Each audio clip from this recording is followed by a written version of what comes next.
Assalamualaikum warahmatullahi wabarakatuh. Waalaikumsalam warahmatullahi wabarakatuh. Salam sejahtera bagi kita semua. Selamat siang. Perkenalkan, nama saya Erdiansa Bima Arya Wijaya.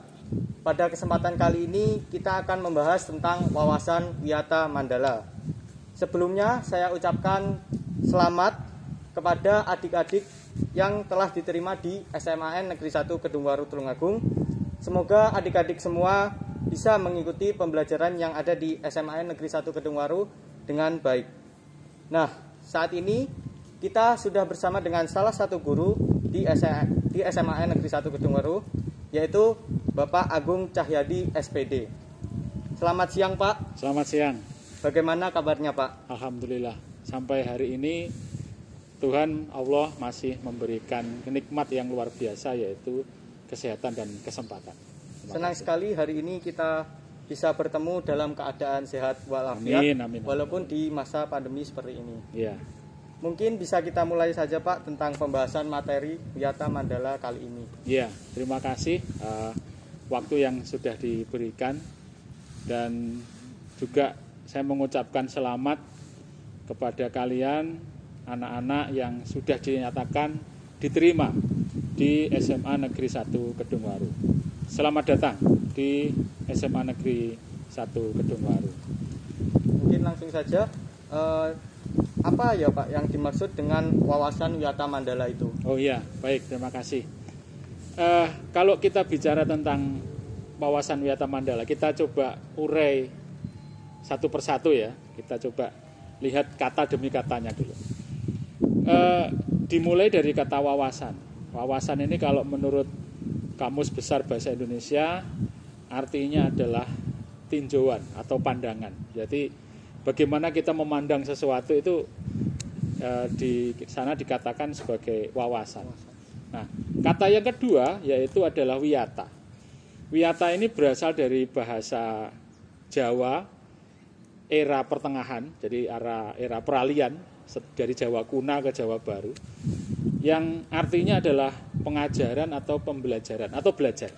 Jadi wiyata ini artinya belajar atau pembelajaran. Dan yang ketiga adalah mandala. Nah, mandala ini berasal dari kata Jawa kuna yang artinya kawasan. Nah, kalau bicara tentang kawasan dalam konsep mandala, itu adalah kawasan yang mempunyai struktur. Jadi ada struktur tertentu. Karena dalam sumber-sumber lama di sejarah itu mandala itu menggambarkan satu kawasan yang memiliki struktur. Nah, kalau kita kemudian gabungkan wawasan Wiyata Mandala, berarti adalah cara pandang atau bagaimana kita memandang satu tempat itu sebagai pusat belajar, pusat pembelajaran, yang mana dalam tempat pembelajaran itu memiliki struktur, memiliki susunan tertentu. Baik itu struktur tenaga pendidik dan kependidikannya, juga struktur yang ada dalam cara belajarnya atau kurikulumnya. Jadi wawasan Wiyata Mandala lebih kepada pengertian ini.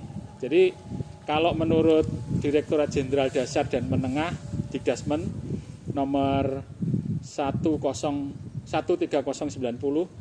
tahun 84, wawasan Wiyata Mandala merupakan konsep atau cara memandang bahwa sekolah itu adalah lingkungan atau kawasan tempat diselenggarakannya pendidikan. Itu Wiyata Mandala. Oh, jadi seperti itu ya Pak, wawasan Wiyata Mandala. Ya. Kemudian berbicara tentang visi dan misi sekolah, tentunya di setiap sekolah memiliki visi dan misi yang berbeda. Iya. Nah, ya. Kalau untuk SMA Negeri 1 Kedungwaru ini, mungkin Bapak bisa jelaskan bagaimana visi dan misinya. Iya, jadi visi dan misi itu kan sebenarnya adalah tujuan. Ya. Tujuan dan bagaimana cara mencapai tujuan itu. Sekolah mengemban misi pendidikan. Oleh karena itu, sekolah tidak boleh digunakan untuk tujuan-tujuan yang berada di luar tujuan pendidikan itu sendiri. Sekolah harus benar-benar memiliki atau menjadi ciri khas tempat belajar, masyarakat belajar, budaya belajar. Nah, kalau bicara tentang visi, misi SMA Negeri 1 Kedungwaru, visinya adalah atau tujuan yang kedepannya adalah terwujudnya layanan pendidikan prima yang mampu mengembangkan warga sekolah yang cerdas, unggul, inovatif, dan berbudaya. Ini visinya. Jadi vision ya, cara pandang jauh ke depan. Nah, untuk mencapai itu tentu ada langkah-langkahnya. Nah, langkah-langkah itu kemudian kita jabarkan dalam yang namanya misi. Nah, bagaimana cara mewujudkan itu tadi?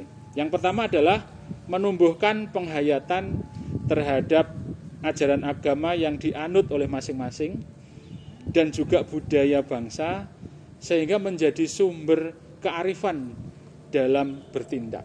Jadi ini dasarnya yang pertama, kita berlandaskan pada ajaran agamanya. Itu yang pertama. Kemudian yang kedua, melaksanakan pembelajaran dan bimbingan secara efektif sehingga peserta didik dapat berkembang secara optimal sesuai dengan potensi yang dimiliki. Jadi kalau dia memiliki potensi-potensi yang ada di dalam dirinya, maka disinilah dilaksanakan satu pembelajaran yang itu bisa memicu, itu bisa membangkitkan atau berkembang secara optimal. Itu yang kedua.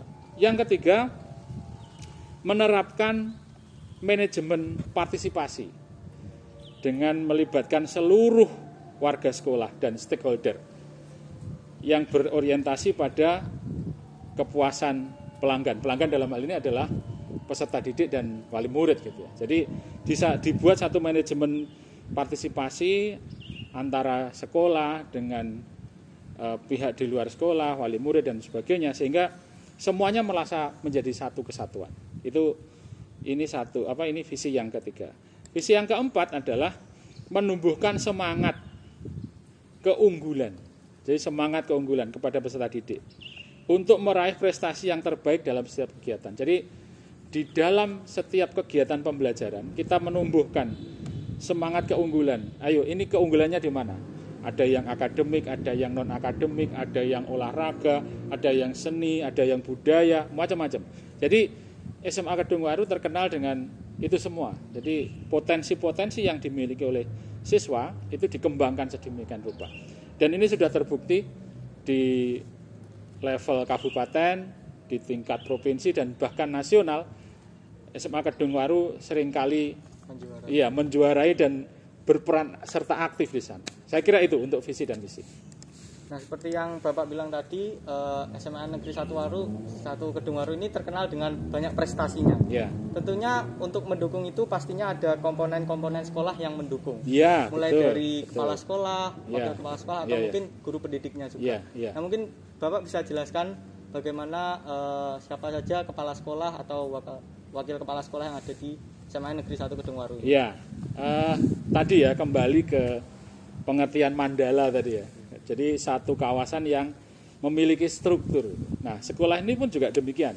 Sekolah ini memiliki struktur, memiliki komponen, memiliki susunan sedemikian rupa.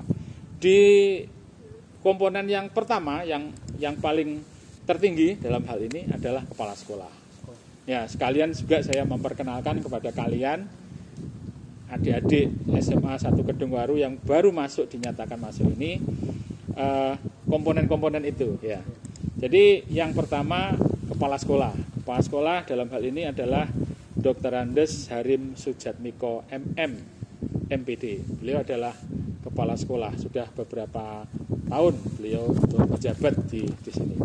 Di bawah beliaulah kita semuanya berpartisipasi aktif mengembangkan, memajukan SMA Negeri 1 Kedungwaru. Nah, di samping Pak Harim sebagai kepala sekolah, ada beberapa orang guru yang mendapat tugas tambahan sebagai wakil kepala sekolah. Wakil kepala sekolah yang pertama adalah wakil kepala sekolah bidang akademik atau kurikulum, yaitu Bapak Budi Eko Takaryanto MPD. Jadi nanti kalau kalian berkaitan dengan pembelajaran, kurikulum dan sebagainya, nanti bisa berhubungan dengan Pak Eko yang beliau pengajar biologi. Ya. Kemudian Wakasek atau wakil kepala sekolah bidang sarana dan prasarana, yaitu Bapak Dr. Andes Wuryantoro MPD.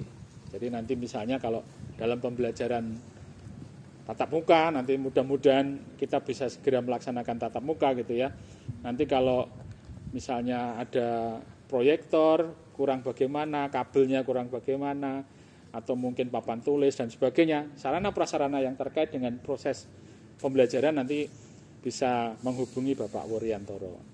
Kemudian ada Wakasek bidang kesiswaan. Yang ini nanti beliau bertanggung jawab terhadap hal-hal yang mengenai kegiatan-kegiatan siswa termasuk OSIS dan sebagainya ya, yaitu Bapak Purwantoro SPD. Nah, yang terakhir ada Wakasek bidang Humas, hubungan masyarakat. Ini yang menghubungkan kita di dalam dan juga keluar, yaitu Bapak Titis Eswindro, SPD MPD. Gitu.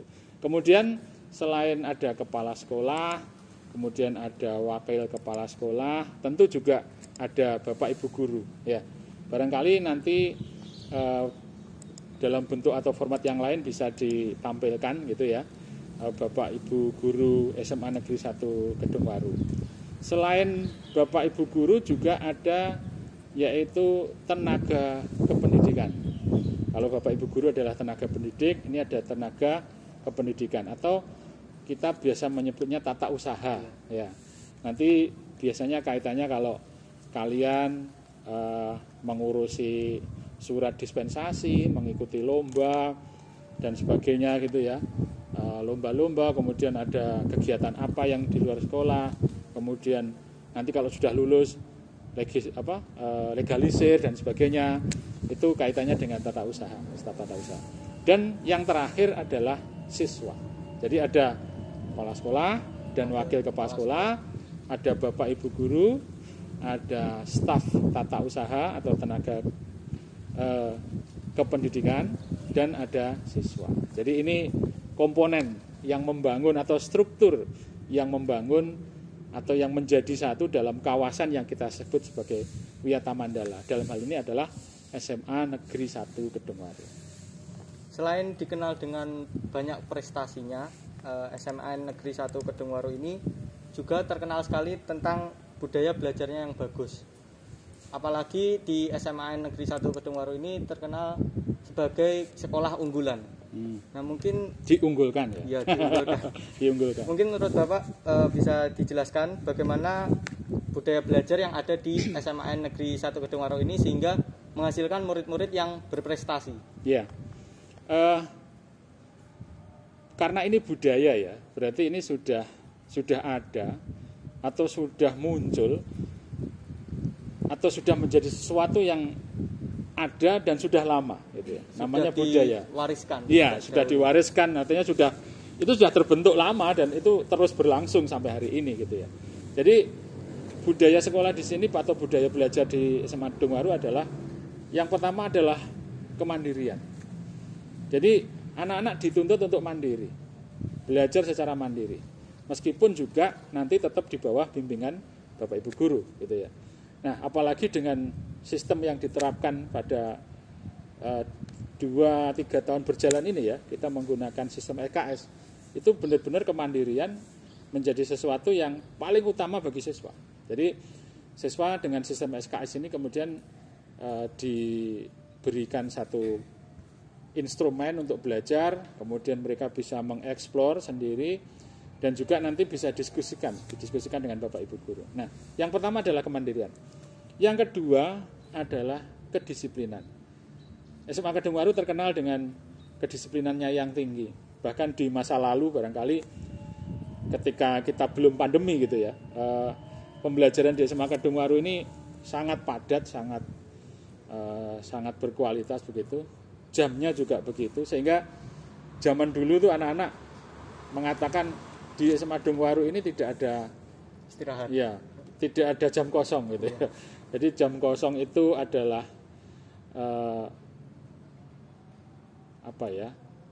mimpi gitu ya. Dan pulang cepat atau pulang pagi itu mitos katanya gitu. Dan itu menggambarkan bahwa bagaimana Bapak Ibu guru dan siswa itu menaati berdisiplin waktu tentang proses pembelajaran. Bahkan di zaman-zaman saya, karena kebetulan saya juga alumni gitu, itu dikatakan SMA 1 Kedungwaru itu SMA penjara gitu. Karena semuanya ditutup, pintunya ditutup. Anak tidak bisa kemana-mana. Begitu pintu dibuka, bel pulang itu wah terbebas dari penjara. Iya, dari penjara. Jadi memang kemandirian, kedisiplinan gitu ya. Itu yang kedua. Kemudian yang ketiga adalah kebersamaan. Kebersamaan inilah yang yang mendorong baik siswa maupun guru untuk bersama-sama bagaimana pembelajaran dan proses belajar itu seoptimal mungkin. Jadi bersama-sama, guyup rukunnya ada di sana. Selain juga barangkali sumber dayanya ya, sumber daya manusianya, anak-anaknya memang anak-anak yang boleh dikatakan diunggulkan, yang terbaik gitu ya. Di antara yang lain barangkali yang terbaik. Gitu. Jadi budaya belajarnya adalah mandiri, disiplin, kemudian juga gotong royong, kerjasama, dan juga sekolah juga memberikan fasilitas, sarana prasarana untuk mendukung itu semua. Dan karena ini sudah berlangsung lama sejak zaman saya dulu dan juga sebelum-sebelumnya, maka kita menyebutnya itu budaya gitu ya, budaya sekolah. Jadi kalau malas, kalau nggak disiplin itu kok aneh gitu jadinya, karena itu sudah menjadi bagian itu ya, bagian dari apa yang menjadi sesuatu yang setiap hari ada gitu ya, barangkali itu. Nah mungkin ini untuk pertanyaan terakhir. Ya. Jadi menurut Bapak bagaimana cara untuk melatih siswa SMA Negeri 1 Kedungwaru ini untuk bertanggung jawab dalam menjalani pembelajaran akademik maupun non akademiknya yang ada di sekolah ini? Ya. Jadi kalau bertanggung jawab itu kan kaitannya dengan kesadaran gitu ya. Jadi yang paling utama adalah bagaimana menumbuhkan kesadaran itu. Kesadaran belajar, kesadaran tentang tanggung jawab dan sebagainya. Nah, sudah menjadi bagian dari kebudayaan tadi, budaya sekolah tadi tentang disiplin, kemandirian itu yang menjadi salah satu cara untuk menumbuhkan itu ya, menumbuhkan kesadaran itu. Dan mayoritas memang anak-anak selama ini bagus ya, disiplin dan sebagainya. Nah, barangkali juga di sisi yang lain tentu kalau misalnya ada hal-hal yang di luar itu ya tentu ada tindakan gitu ya. Misalnya ada nilai yang biasanya Bapak Ibu gurunya mengingat, ayo diberi peringatan gitu ya. Ayo tugasnya diselesaikan, kamu kurang apa dan sebagainya. Sehingga dan berjenjang ini ya, dari guru mapelnya kemudian ke wali kelasnya dan sebagainya. Jadi yang pertama menurut saya lebih kepada menumbuhkan kesadaran itu ya, kesadaran itu yang pertama. Kemudian yang kedua tentu didukung dengan kedisiplinan tadi, disiplinan, kemandirian, dan tentu ini tidak bisa berdiri sendiri. Ini harus dibudayakan. Ini harus menjadi satu bagian yang tidak terpisahkan.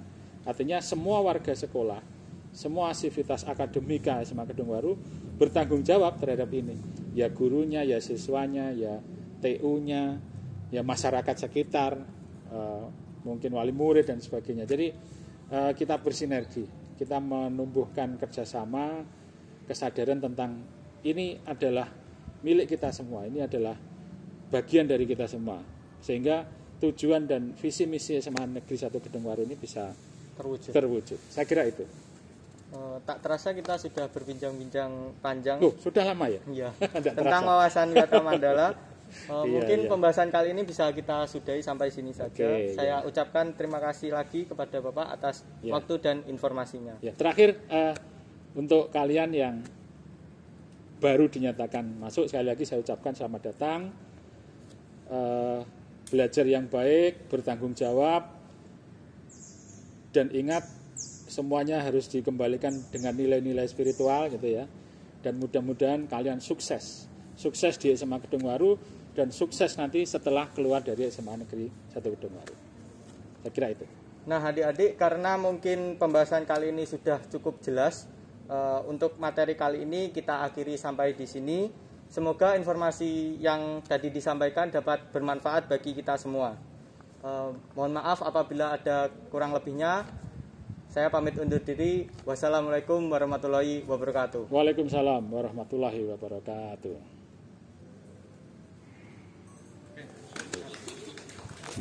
Pirang menit.